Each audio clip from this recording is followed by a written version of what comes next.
Mas eu gostaria de iniciar narrando uma experiência que eu tive ainda durante a graduação.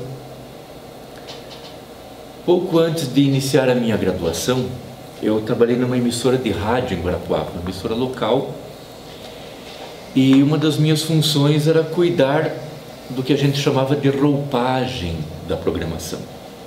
E o que é chamado roupagem, ou era naquele período, naquele lugar? Era o conjunto de vinhetas, de chamadas que davam a identidade da rádio. Mas eu andava frequentando uns grupos de reflexão comunitária ligados à teologia da libertação. E nesses grupos nós conversávamos muito sobre a situação do trabalhador no Brasil e na América Latina. E eu então entendi que seria útil se na emissora de rádio em que eu trabalhava eu montasse umas vinhetas todos os dias, vinculasse essas vinhetas a horários de bastante audiência, em que fossem divulgados os direitos do trabalhador. Então criamos lá um textinho curto, com assinatura da rádio, um fundo musical agradável, e a vinhetinha saía ali naquele horário com alguns direitos do trabalhador. Ficou no ar por alguns meses. Fui depois fazer graduação em pedagogia na Universidade Estadual do Centro-Oeste, a Unicentro, e levei para a universidade esses meus interesses pela questão do trabalho, do trabalhador, interesses esses que eu havia desenvolvido no período da minha adolescência. Já na primeira semana, uma professora chegou na sala e disse: olha, vocês aqui na universidade vão trabalhar com pesquisa, terão contatos com pesquisas, vocês vão estudar os temas da educação e da escola. Então, aquilo me chamou a atenção. Eu falei: professora, podemos pesquisar sobre a educação do trabalhador? Pode, porque eu também tinha vindo de um segundo grau profissionalizante. Me chamava muita atenção, e aí eu encontrei uma contradição interessantíssima. Nós não tínhamos no colégio, na formação profissionalizante, nada sobre direito do trabalhador, mesmo no curso de contabilidade que eu fazia. E tinha discussões sobre direito do trabalhador e condição do trabalhador no Brasil, fora do colégio, fora da escola, lá no grupo de reflexão comunitária. Muito bem. Desculpe. A professora que estava na sala disse: pode fazer pesquisa sobre educação do trabalhador, será muito interessante. E na segunda semana já de graduação, eu e a minha colega Solange fomos até um colégio, Ana Wanda Bassara, em Guarapuava, com vários cursos profissionalizantes. Chegamos lá, né? Boa noite, nós somos alunos aqui de pedagogia, queremos entrevistar professores e alunos sobre a questão dos direitos do trabalhador no curso, tal. Acharam meio estranho, chamaram a professora coordenadora do curso. É bacana isso, mas espere aí, vou chamar alguém. Chamaram não sei quem e ligaram para o diretor veio à noite até o colégio, né? Vigil, o nome dele, trabalhava na universidade, nos recebeu lá, me conhecia da rádio. Falou: olha, é importante isso, mas sente aqui, meus queridos, não é assim que se faz a pesquisa.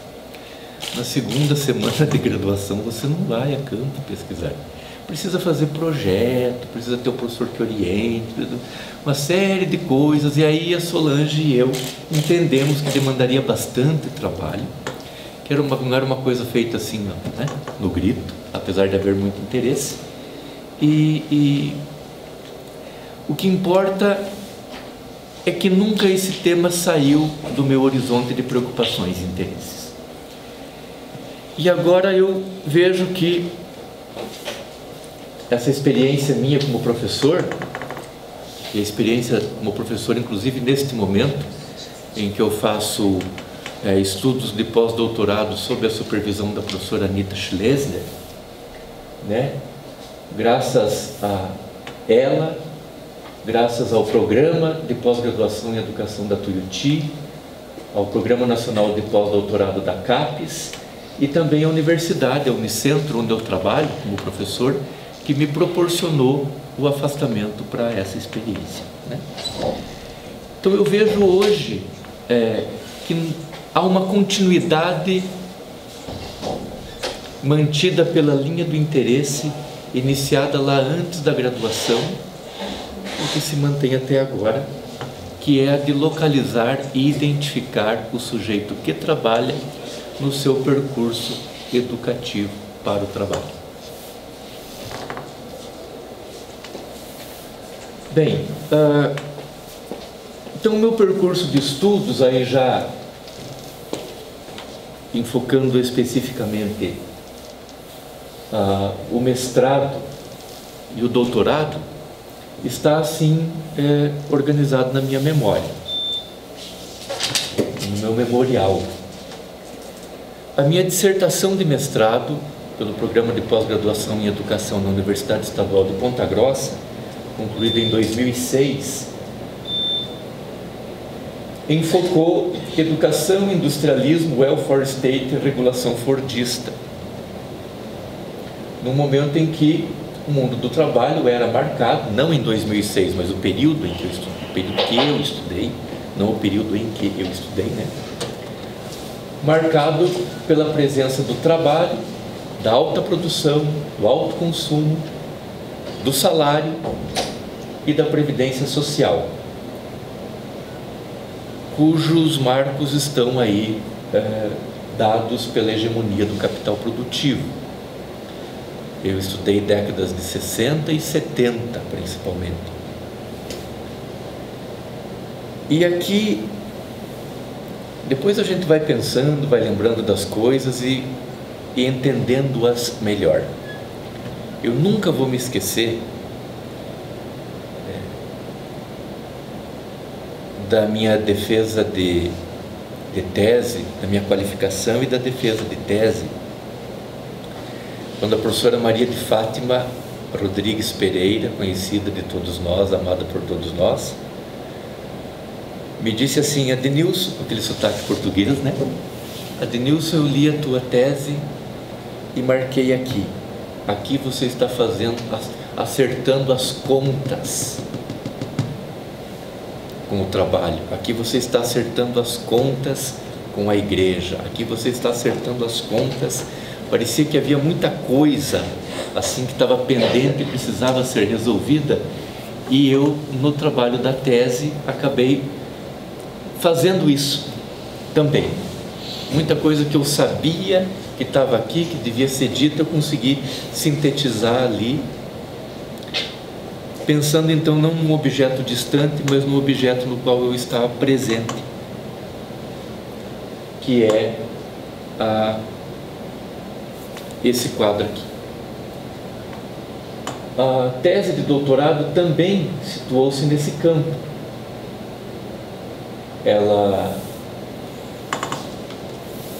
Então eu tinha uma conversa com a professora Anitta ali: olha, vamos tratar aí da formação do trabalhador, verificando elementos importantes que entram, né, ideologicamente se constituem como norte para o trabalhador.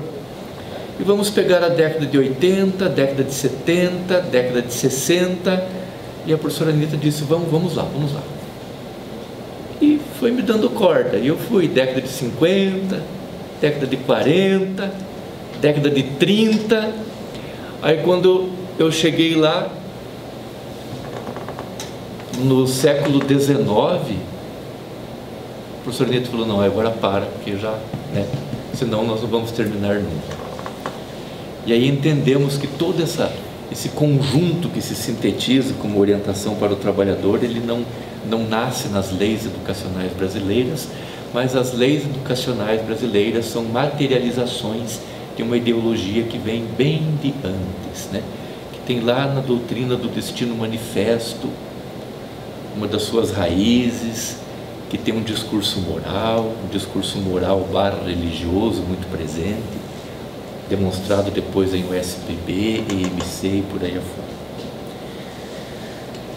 Pois bem, eu resolvi, nos estudos de doutorado, na tese, colocar alguma coisa sobre o toyotismo, Mas já na qualificação, a banca me orientou, e a qualificação é a melhor aula que a gente tem na vida. Pense, como diz o Guarapuavano, pense numa aula boa, extraordinária. E a banca me levou a entender que não caberiam ali para aquele período delimitado o toyotismo. Então aquele conteúdo eu deixei à parte, acrescentei mais algumas coisas e constituí com ele um capítulo de livro que foi organizado pela professora Anitta, pela professora Tatiane e pelo professor André, em que eu falo de neoliberalismo, regulação toyotista e o atual assalto à classe trabalhadora. Depois que eu li aquele capítulo, que eu falo do empresariado, do empresarismo, sabe? Eu vi que eu estava com uma gana das associações comerciais dos municípios que haviam embarcado nessa aventura bolsonarista e que estavam falando mal dos professores e da educação nos âmbitos municipais. E já lembrei da professora Maria de Fátima, olha, aqui estou eu de novo acertando as contas com algo que me preocupa, com algo que me incomoda. Nessas experiências, nessas percepções, a gente vai entendendo a dimensão que tem aquilo que nós chamamos de problema ou de problemática no projeto de pesquisa. Não é só um conjunto de perguntas que vão depois nos ajudar a estruturar os objetivos e os capítulos, levar os estudos adiante. Não, são inquietações mesmo, né? São coisas que te preocupam, que te deixam em crise. E um trabalho acadêmico nessa nossa área não é só uma produção de texto, não é só uma redação, é uma profissão, né?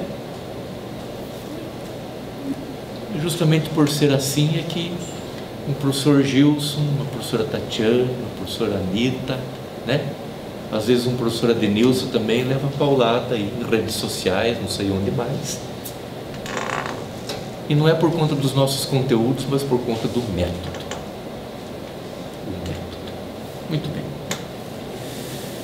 Esse capítulo de livro a que eu fiz referência agora, ele marca uma passagem para esse novo período e essa nova configuração do mundo do trabalho, em que eu procuro sintetizar educação, desindustrialização, precariado, agora sim na regulação toyotista.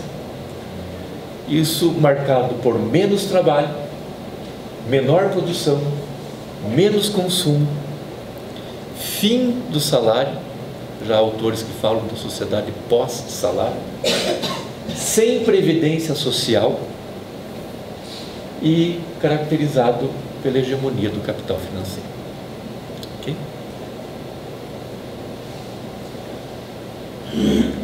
Então aqui estão os títulos, né? A dissertação de mestrado e a tese de doutorado. O mestrado, configuração da alienação no ensino secundário profissionalizante nas décadas de 70 e 80, aspectos da lei 5692/71. Na UEPG em 2006. E a tese de doutorado, a Águia do Norte definiu o voo do Condor, política e ideologia na formação escolar profissionalizante nas décadas de 30 a 80. E no estágio de pós-doutorado, educação, desindustrialização e formação do precariado, uma análise à luz da filosofia da praxis. O objeto sobre o qual eu vou tratar hoje aqui é o precariado. Esse trabalho todo de estudos está em elaboração, já temos alguma coisa elaborada e já aprovada para o próximo Congresso Internacional do Trabalho, que será em Uberlândia, né, em agosto. E o livro que está em elaboração também, mas ao final eu vou dizer como ele está estruturando-se e localizar o tema do precariado nele. O precariado. Então, quando se fala em precariado, a gente já lembra da precarização.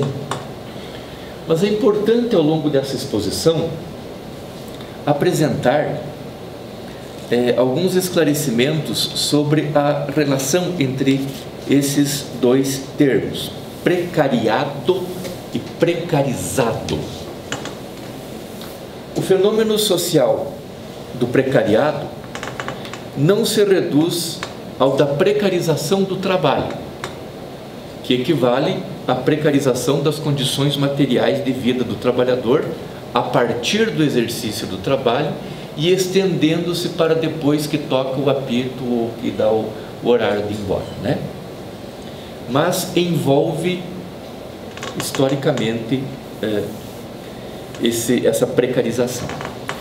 A precarização do trabalho, que origina o chamado trabalhador precarizado no contexto da flexibilização produtiva, notadamente do toyotismo, é magistralmente teorizada no Brasil desde a década de 1990 no campo da sociologia do trabalho. E ali eu coloco, eu pensei em casa, eu gosto de pôr imagens, né, nos slides. Primeiro porque eu sou pedagogo e pedagogo gosta de slides e de imagens, né? E segundo porque eu falei, bom, vamos pôr como imagens aqui as capas dos livros do professor Ricardo Antunes. Porque isso também é significativo num período em que se ataca publicamente a intelectualidade, sobretudo a intelectualidade crítica, e o livro é levantado como um dos principais símbolos de defesa dessa capacidade humana, né, que é a intelectualidade crítica e, sobretudo, a orgânica. Então eu coloquei ali as capas dos livros. Um é Adeus ao Trabalho, ensaio sobre as metamorfoses e a centralidade do mundo do trabalho, de Ricardo Antunes, de 95. 4 anos depois, ele publicou Os Sentidos do Trabalho, ensaio sobre a afirmação e a negação do trabalho. Há mais de 2 décadas, essas 2 obras são reeditadas e atualizadas. Teve agora, recentemente, a edição comemorativa dos 20 anos dos Sentidos do Trabalho, constituindo-se como referências constantes para os estudos sobre as mudanças no mundo do trabalho e especificamente sobre como tais mudanças impactam negativamente os que vivem do trabalho.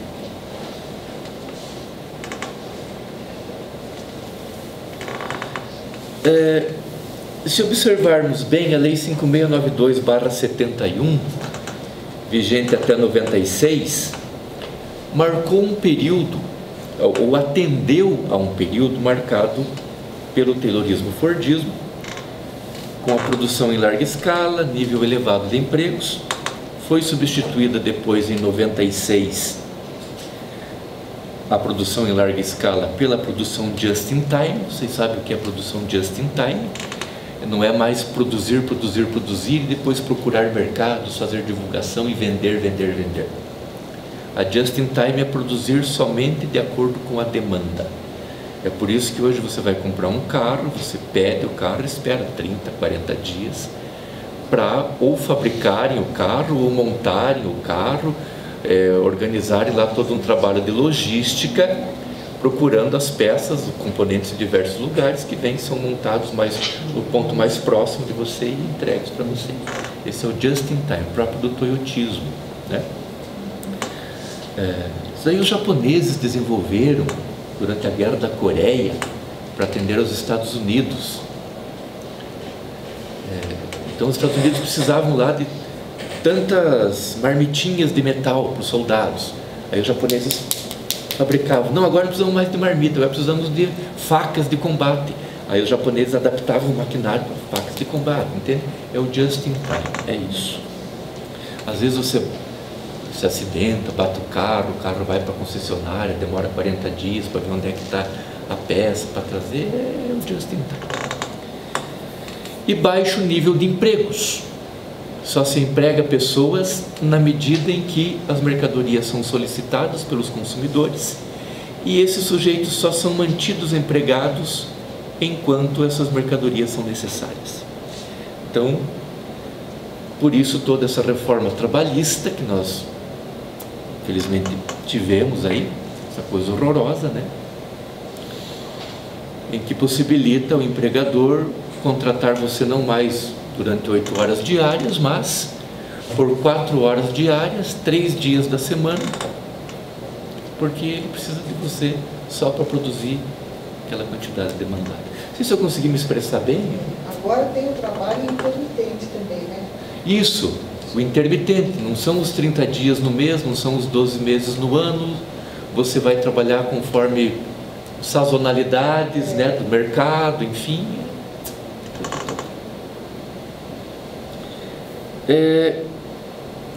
Ainda sob a Lei 93/94/96, nós estamos agora acompanhando nessa nova ofensiva neoliberal no Brasil, a precarização legalizada do trabalho e a formação dos sujeitos para essa precarização legalizada, através da BNCC, reforma do ensino médio, por aí afora, né? Tudo isso acontecendo num período turbulento, em que se assiste ao fim do Estado de Direito, fim do estado de bem-estar social, ou das aproximações de um estado de bem-estar social que chegaram a se materializar no Brasil, e a grande crise da democracia que está nos ameaçando. Eu sugiro a leitura dessas duas obras. Mas olha, já de antemão, bom, na nossa área, né, nas ciências humanas, a gente nunca estuda assim, vamos dizer assim, que legal, que gostoso estudar.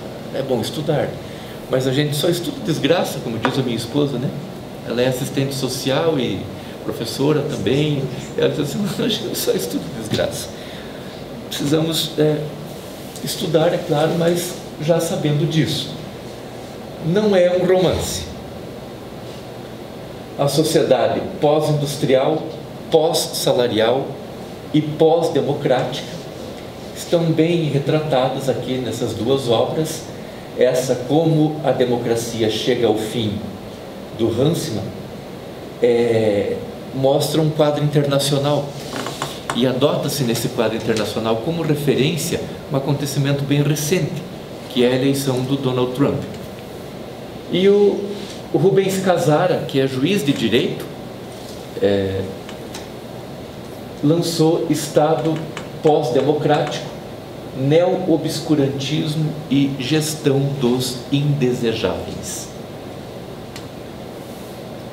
Mostram bem esse percurso aqui de fim de estado de bem-estar social, crise da democracia e do Estado de Direito. Ele fala em Descartáveis.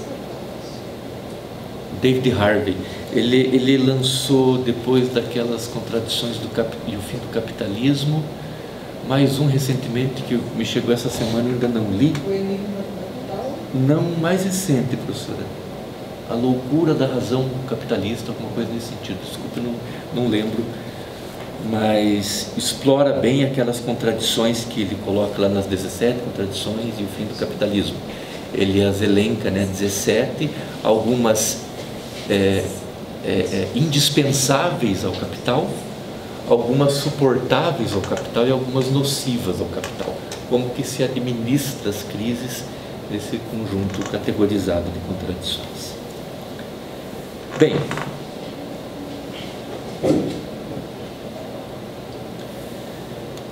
o precariado é um tema mais recente na literatura brasileira. A precarização é recente, o precariado especificamente é mais recente.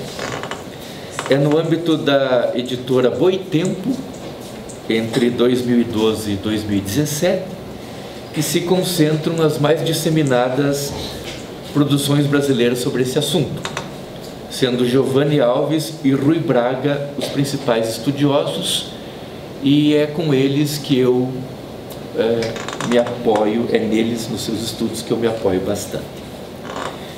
Em 2013, o professor de economia inglês Guy Standing publicou no Brasil O Precariado A Nova Classe Perigosa. Essa publicação no Brasil, né, aconteceu por meio de um consórcio entre o Núcleo de Psicopatologia, Políticas Públicas de Saúde Mental e Ações Comunicativas em Saúde Pública da Universidade de São Paulo, com a editora Autêntica.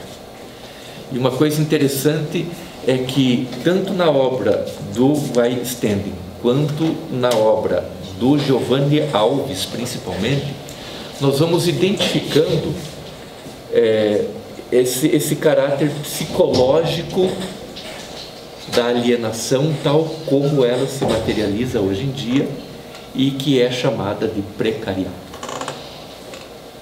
Vamos tratar delas aqui um pouquinho. Eu até preparei uns slides que vocês vão ver. Quando eu os elaborei, pensei nos alunos da graduação, né? A maioria adolescentes, mas não é um assunto assim só para os adolescentes, embora a Raquel esteja aqui, seja adolescente. A Raquel, então representante de todos os adolescentes da Terra, vai acompanhar os nossos slides. Os livros são A Política do Precariado, do Populismo à Hegemonia Lulista, O Precariado, a Nova Classe Perigosa e A Rebeldia do Precariado também. É muito interessante a imagem escolhida para a capa desse livro do professor Standing, porque é uma pintura, né, feita num muro, uma cidade europeia, lá não sei onde, fizeram uma porção de pinturas assim como críticas ao tempo em que estamos vivendo, né, a essa voracidade do capital na sua atual configuração em função da sua atual crise. E ali nós temos, vocês identificam bem, um rosto devorando um sujeito, mas esse rosto e essa mão são formados todos por sujeitos também. O que nos remete à capa bem conhecida do livro Leviatã, de Hobbes, em que o Estado Todo-Poderoso estava lá formado por diversas pessoas, lembra? E aqui nós temos não o Estado, mas algo além do Estado, né, acima dele, o capital também formado por gente devorando gente. Bom,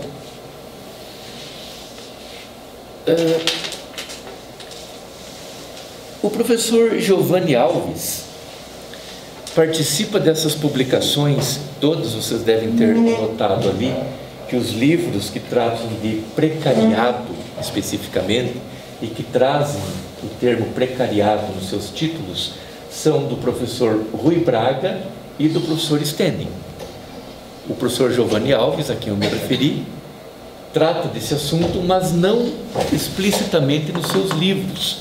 Ele trata em um conjunto de artigos que são assim um tesouro ali no site da Boitempo, no blog da Boitempo, e que são intitulados O Enigma do Precariado e a Nova Temporalidade Histórica do Capital, partes 1, 2 e 3, A Educação do Precariado, A Revolta do Precariado no Brasil, O que é o Precariado e Precariado e Proletaroides, uma nota metodológica.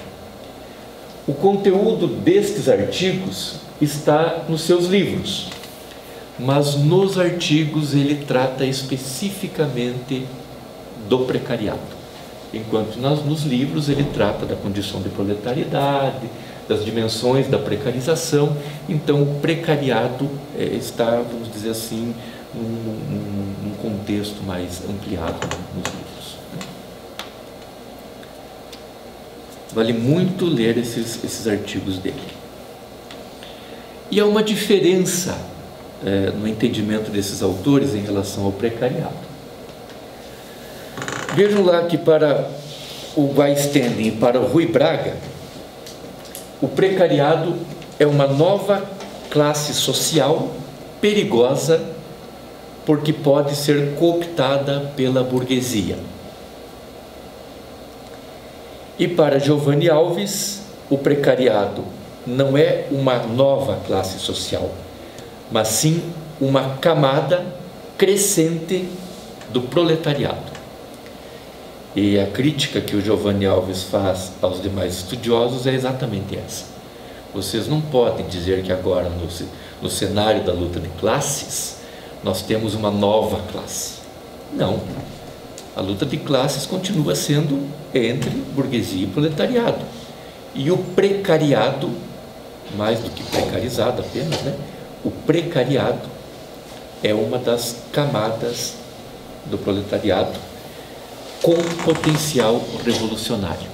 Então a gente nota em Giovanni Alves, né, nessa perspectiva revolucionária, um otimismo maior do que nos outros dois autores. Embora os outros dois autores não estejam sem razão na sua afirmação, porque o que mais a gente viu há menos de um ano foi um conjunto enorme de pessoas, e eu vou trazer daqui a pouco dados, números, né, gráficos, que foram perdendo emprego, perdendo salário, perdendo direito, né, entrando na condição de precariado, e por conta disso se deixando levar, principalmente a partir das jornadas de junho de 2013, por uma onda que começou com um discurso difuso e terminou com um golpe que se valeu de milhões de disparos em WhatsApp e que nos legou um presidente cujos adjetivos eu vou salvaguardá-los de ouvir. Muito bem.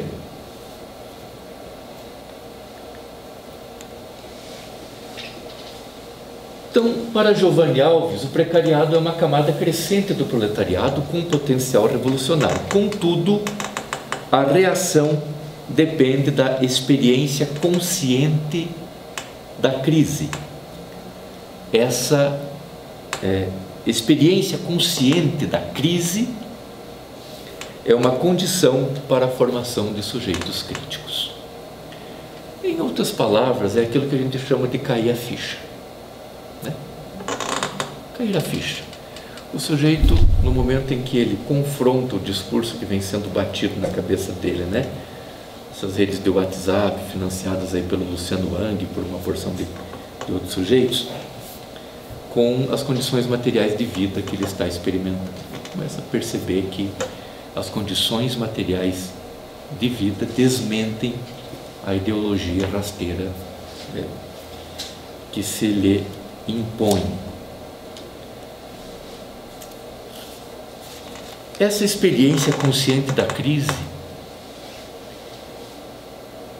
é uma tarefa, uma missão que cabe aos professores, aos educadores em situações escolares e também na educação não escolar. Não é? Bem, vamos ver um pouquinho o que vem sendo publicado agora e que vão nos dar a dimensão de como o precariado está se constituindo e sendo denunciado, embora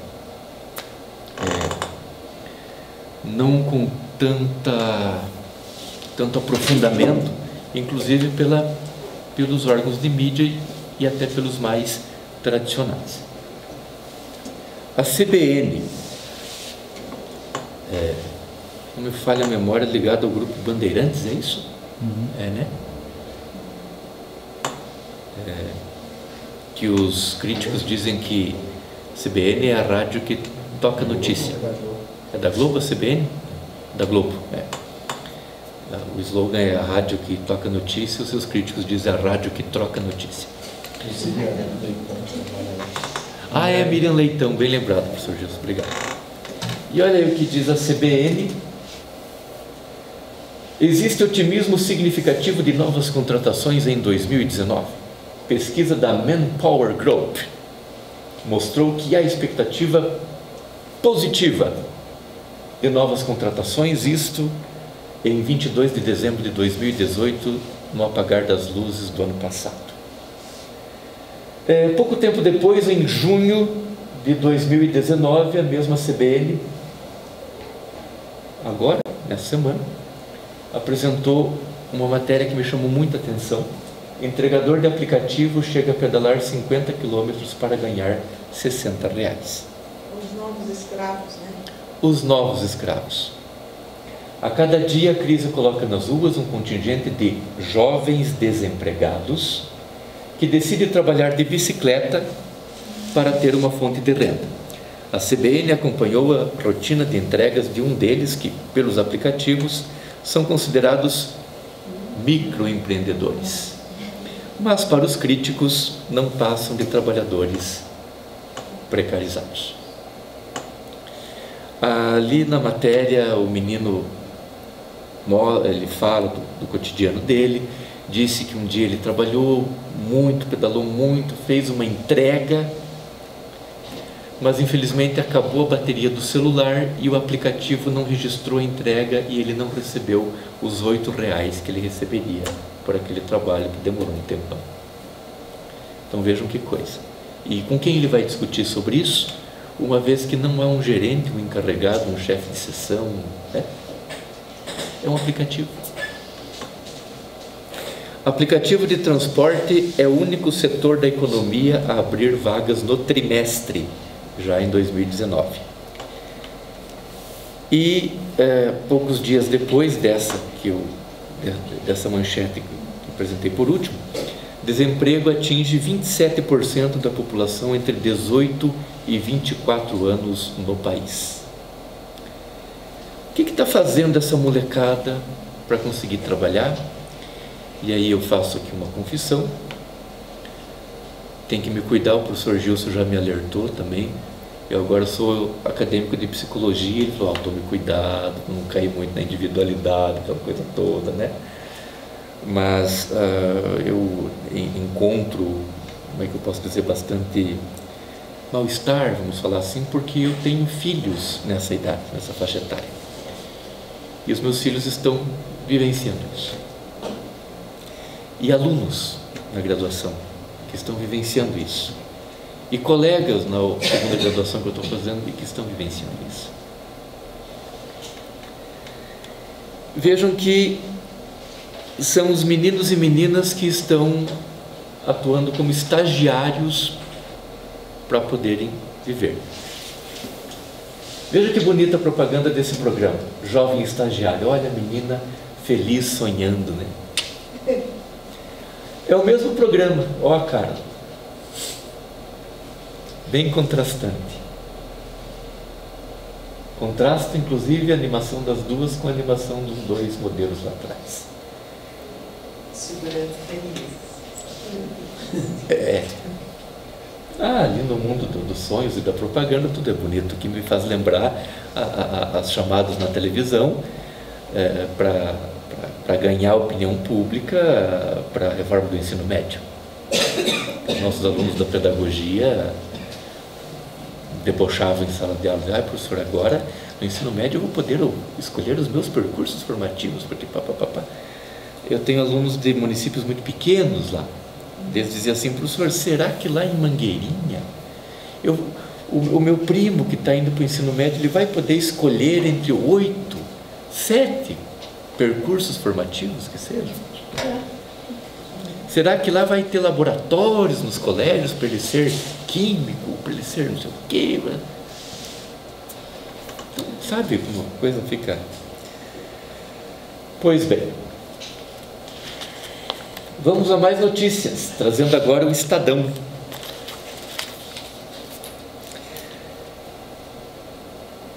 De 29 de março de 2019. Taxa de desemprego sobe para 12,4% e desalento bate recorde. Dados divulgados nesta sexta-feira, pelo Instituto Brasileiro de Geografia e Estatística, IBGE, cujos métodos foram criados exclusivamente pelo IBGE, não são reconhecidos internacionalmente, segundo o presidente da República, e ele vai alterar aquilo lá porque tem que mudar isso aí, tá sabendo? Então ele vai mudar todos os critérios e metodologia do IBGE, porque diz que... Enfim. Ou será que é porque o IBGE está revelando esses dados? 13,1 milhões de brasileiros são atingidos. O número de pessoas que desistiram de procurar trabalho aumentou para 4,9 milhões. Esses são os sujeitos atingidos pelo chamado desalento. Desalento triplica entre os mais jovens. Aí eu procurei saber o que é desalento no dicionário e fui a desalentado. Desalentado é o desprovido de alento ou de ânimo, sem forças para agir, sem coragem, desanimado, desesperançado, e está cansado ou fatigado, esfalfado. Esse é o desalentado. Um outro dado curioso que eu encontrei, já vou falar um pouquinho sobre a escola Parking, que apareceu no anterior ali, né? Escola Parking. Outro dado interessante que eu peguei agora é esse aqui. Estadão também, de fevereiro. De acordo com uma pesquisa do CIEE, Centro de Integração Empresa-Escola, o número de estagiários de 40 a 50 anos cresceu cerca de 5% entre 17 e 18. Os cursos mais procurados são Pedagogia, Direito e Serviço Social. Então, é um novo público que está se matriculando principalmente em faculdades de ensino à distância, para, na condição de alunos, poderem disputar vagas de estagiários, estágio remunerado, né? São os que estão na chamada escola Parking. Escola Parking, eu tenho certeza que cada um de nós que conhece um grupo de pessoas que está aí na chamada escola Parking. Parking em inglês é estacionamento. É aqueles que estão estacionados na escola. Repetentes? Não. Estudiosos. Termina uma graduação, já começam outra, termina aquela, começa uma especialização, termina aquela especialização, começam outra. Tem que estar regularmente matriculados para poderem conseguir estágio remunerado. Entendeu? É um fenômeno dos nossos tempos. Oi, professor. Ontem eu ouvi um aluno dizer que mãe dele, de 60 anos, ela não conseguiu fazer concurso do Estado, então ela é professora PSS, 60 anos, e ela vai começar um novo curso de especialização, porque é só através dos cursos de especialização que ela consegue melhorar o salário dela para melhorar a aposentadoria. Isso mesmo. É isso mesmo.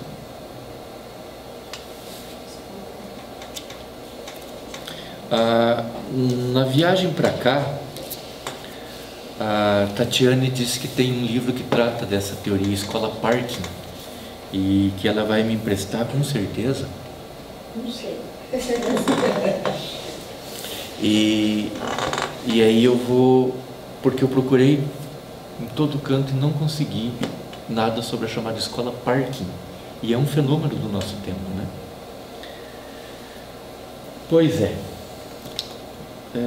E agora veja como é interessante, né? Esse senhor aqui, estagiário, fazendo exatamente o que estagiário faz, mas feliz.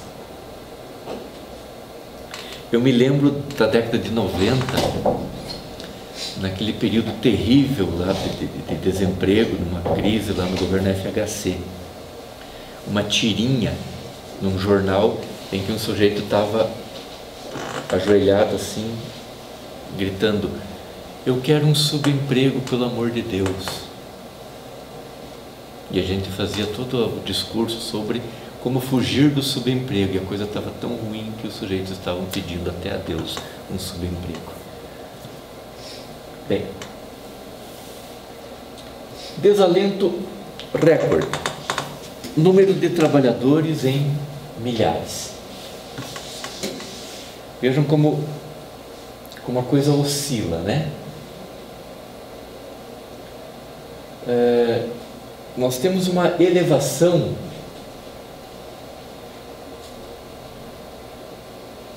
do número de trabalhadores desalentados a partir principalmente de 2015.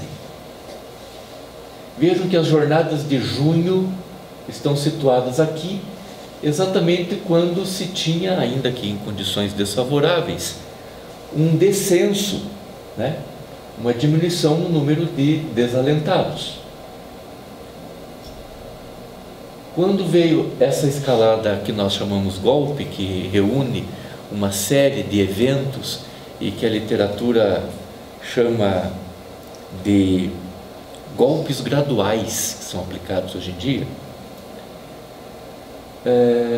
o impeachment está situado aqui, a reforma do ensino médio, que traria com certeza muito alento à juventude, a reforma trabalhista, que resolveria o problema no Brasil com a criação de novos empregos, e que, no entanto, são pesquisas do IBGE a respeito do crescimento do desalento junto à população brasileira, lembrando que o desalento triplica entre os jovens, que são exatamente aqueles a quem se dirigia mais diretamente, né?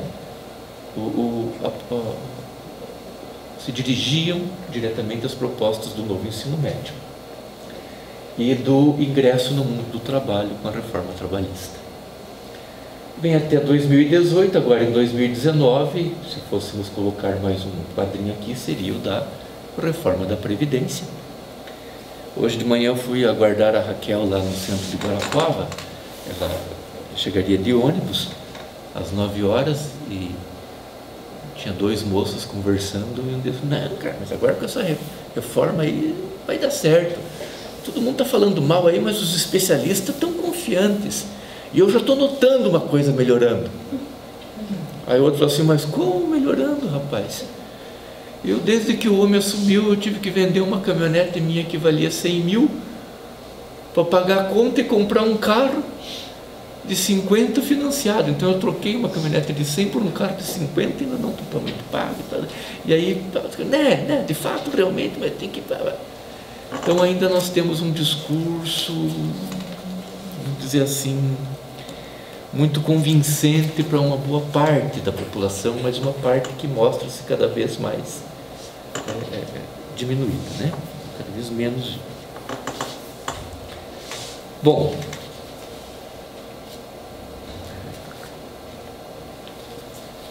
chegamos, enfim, a uma descrição desses sujeitos, desses meninos e meninas que são medidos ali pelo IBGE, chamados de desalentados, e que tem agora aqui alguns adjetivos expressos, né? Eles são jovens adultos, na sua maioria, com idades entre 20 e 40 anos, altamente escolarizados, em constante formação, com expectativas, aspirações e sonhos de realização profissional e de vida plena de sentido. Ao mesmo tempo, são desempregados ou sujeitos com vínculos precários e, por isso, pobres. Dessa contradição resulta subalternidade, insegurança, descontrole existencial, incomunicabilidade, deriva pessoal, sofrimento, invisibilidade social e desencantamento. Nós estamos num período difícil para se viver, com um quadro difícil para se encarar, mas riquíssimo em material para estudos. Lá na universidade em que eu trabalho agora, há uma preocupação enorme, né? Uma preocupação que está presente em todas as universidades estaduais do Paraná, nas federais também, no Brasil inteiro, que é a evasão, o alto índice de evasão dos alunos. Então, alguns podem, que aí depende de se pesquisar isso, né? Podem estar pensando assim, bom, precarizado por precarizado, precariado por precariado, entre ir estudar e não ir estudar, entre ter gastos estudando e não ter gastos estudando, entre ter que me virar durante o dia para ganhar a vida e estudar à noite, e ter que me virar durante o dia e descansar à noite, fica a segunda opção. Temos que ouvir mais esses meninos e essas meninas para sabermos o que está acontecendo, né? Já sabemos que as universidades tendem a contar entre os seus trabalhadores com um número cada vez menor de concursados e um número cada vez maior de intermitentes, um número cada vez maior de precarizados, entre docentes e entre técnicos.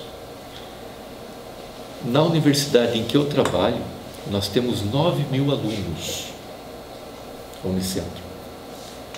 Ela oscila entre 9 e 8 mil alunos por aí. Nós temos uma quantidade de aproximadamente 230 funcionários, pessoal técnico administrativo, né? E uma quantidade igual de estagiários. Então a universidade é tocada por estagiários. No dia que os estagiários resolverem não ir, a universidade não vai funcionar. São estagiários que estão lá cuidando de documentos importantes, conduzindo, né, processos ali dentro. São estagiários que estão trabalhando em laboratórios com equipamento caríssimo e com risco, e que ganham em média R$450 mensais. Essa é a nossa molecada.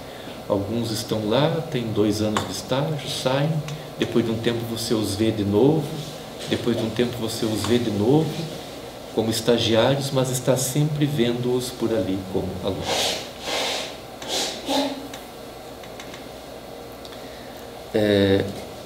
Eu participei de uma reunião recentemente lá na Unicentro e nessa reunião foram apresentados alguns dados, algumas preocupações que foram partilhadas com professores de outras universidades sobre depressão entre alunos e sinais, né, de propensão a suicídio e tentativas de suicídio e efetivo suicídio entre alunos de ensino superior em instituições de ensino superior públicas. Vai se começar um projeto na Unicentro para verificar quais são as medidas que podem ser tomadas agora para que isso seja amenizado, mas sabe-se de antemão que há claras evidências, né, que trata-se de um problema de saúde pública situado num âmbito maior, não restrito, portanto, às dinâmicas da própria universidade.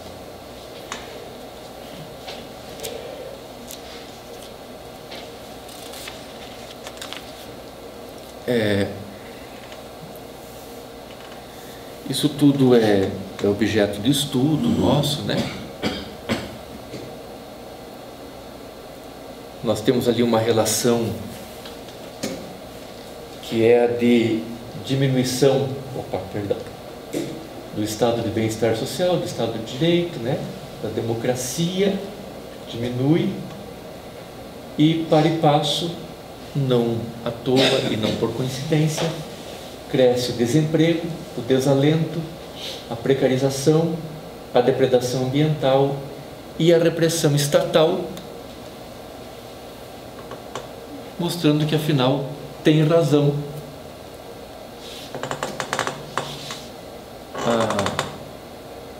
a teoria de Louis Althusser, né? De que uma vez comprovadamente falhos os aparelhos ideológicos do Estado, o Estado, a serviço do capital, emprega os seus aparelhos de repressão. Aí é pauleira mesmo, é bomba, é cacete, é polícia, né?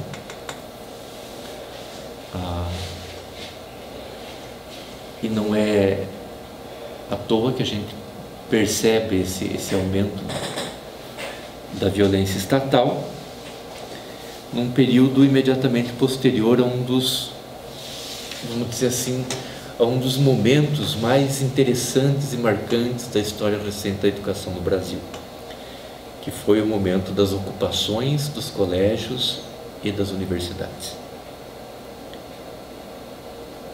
Eu falei isso recentemente lá na Unicentro, durante uma palestra com uma colega, palestra essa promovida lá por um grupo de alunos, né, do Centro Acadêmico de História.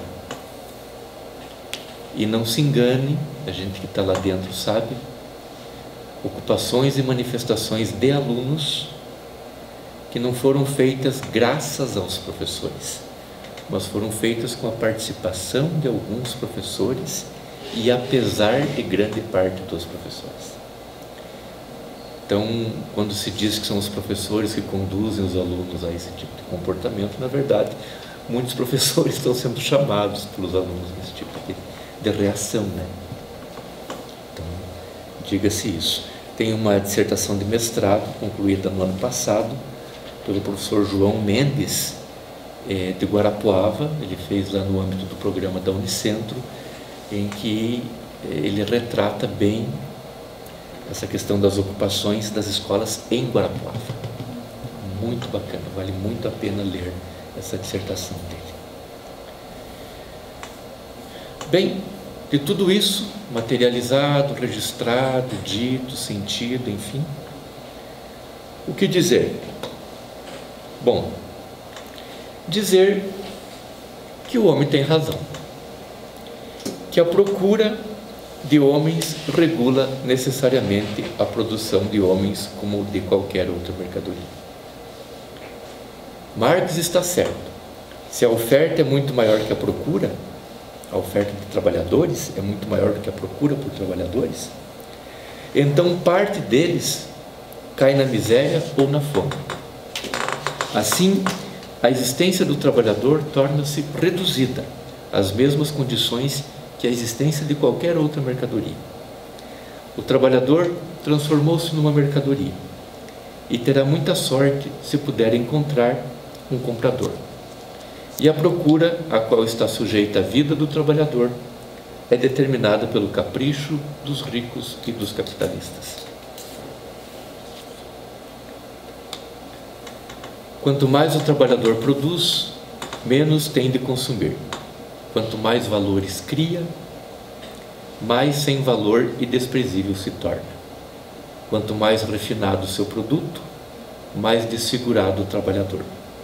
Quanto mais civilizado o produto, mais desumano o trabalhador. O que existe de mais sofisticado do que esses aplicativos de Uber e etc., que traz até transportadores de ciclistas, né? Você precisa mandar uma coisa, não sei para onde, está ali, pá, o menino faz parte daquele programa, né?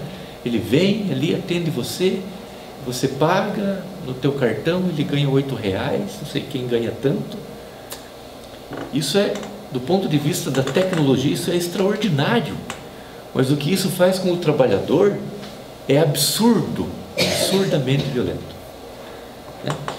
Quanto mais poderoso o trabalho, mais impotente se torna o trabalhador. Quanto mais magnífico e pleno de inteligência o trabalho, mais o trabalhador diminui em inteligência e se torna escravo da natureza.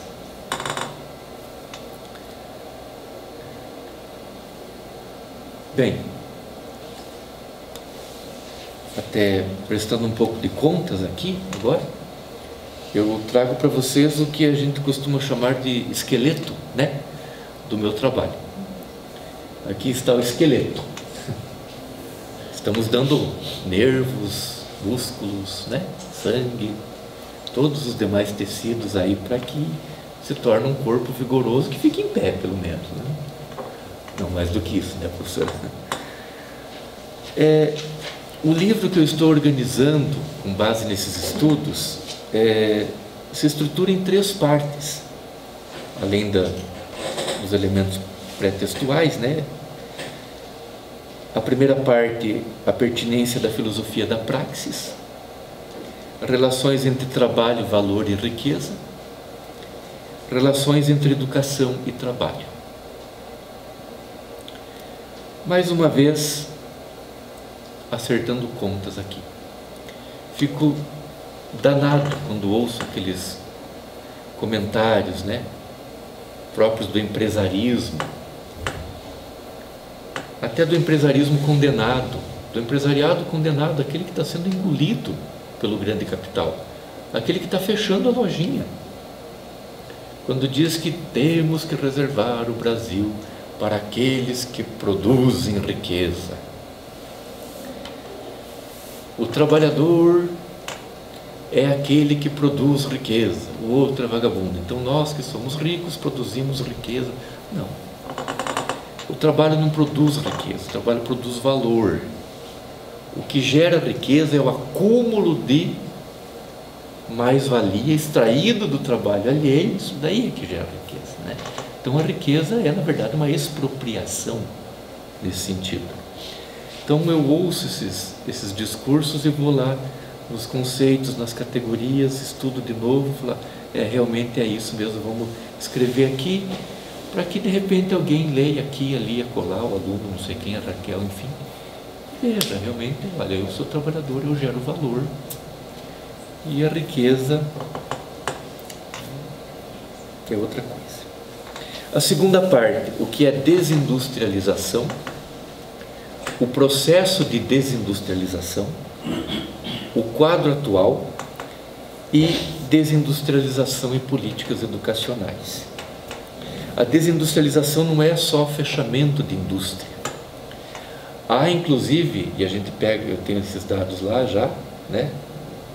Estou cotejando isso tudo, períodos em que há um aumento no número de unidades industriais no Brasil, mas esse período é caracterizado por desindustrialização.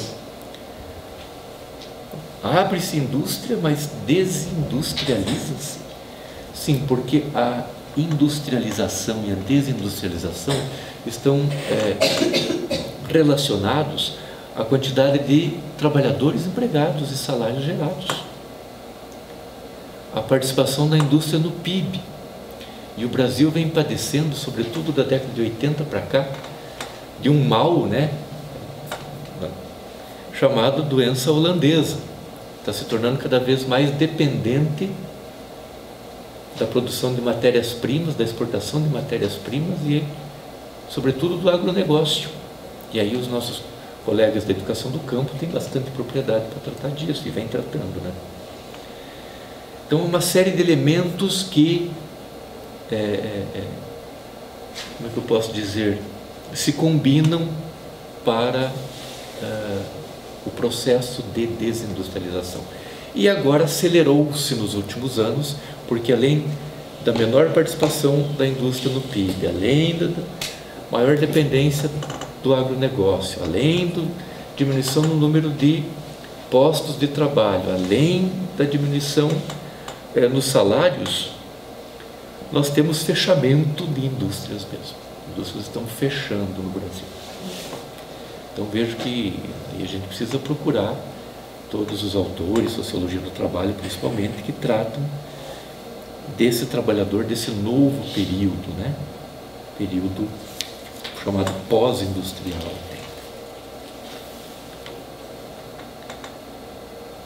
Tinha mais ali, né? O precariado daí. O que é o precariado? Processo de formação, o quadro atual e a relação entre precariado e políticas educacionais. Parte essa da qual eu trouxe uma pequena apresentação aqui, com o objetivo maior de chamar a atenção dos colegas, né, para estudos futuros, tal, em todos os níveis, né, de estudos, inclusive TCC, graduação, enfim, sobre essa questão do precariado. E para entendermos todos um pouco mais essa condição do trabalhador de hoje. Aí meus agradecimentos novamente, né? Agradecimentos reiterados à Universidade Tuiuti do Paraná. Universidade Tuiuti do Paraná, que eu soube que vai abrir um campus em Guarapuava. Não sei. É. E é de. Não, eu soube que a Tuiuti vai abrir um campus lá na Cidade dos Lagos, um bairro lá em Guarapuava, próximo ao Hospital Regional. Provavelmente cursos da área de saúde serão ofertados lá, né? Fiquei sabendo na semana passada. Mas gostaria de dizer que antes disso, independentemente disso, a Tuiuti já se faz presente naquela região, que é uma das regiões mais pobres do estado do Paraná, através do professor Gilson, da professora Tatiana, do professor André, do professor Darlan, uma modesta contribuição também através do meu trabalho lá, uma vez que todos nós passamos aqui pelo doutorado, pelo mestrado. Manuela Pires Weisbach-Eckstein, temos a Valdirene, temos a Edaniele, que são colegas que estão atuando na educação e que atuam nessa perspectiva das linhas de pesquisa daqui, com a sua leitura do mundo refinada, melhorada, elaborada graças à mediação do programa, né? O Ministério da Educação e o PNPD da CAPES, provavelmente aí nas suas últimas, tomara que não, mas conforme se anuncia, nas suas últimas ações, vamos dizer assim, de favorecimento, né, de realização de pós-doutorado, e a Unicentro, a Universidade Estadual do Centro-Oeste, que me proporcionou o afastamento das atividades docentes para essa experiência sob a supervisão da professora Anitta. Então é isso, eu agradeço a vocês por terem me ouvido. Nós que agradecemos.